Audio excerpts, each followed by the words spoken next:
Have you ever clicked Generate Password and instantly got a long, random, secure password?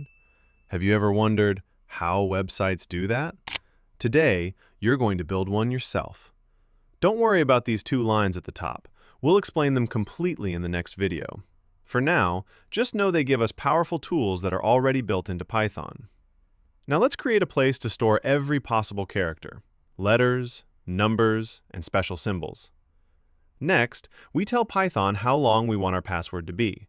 Let's choose 12 characters. Now here's the fun part. Instead of choosing the characters ourselves, we let Python pick them randomly, one by one, until the password is complete. Finally, we print the result.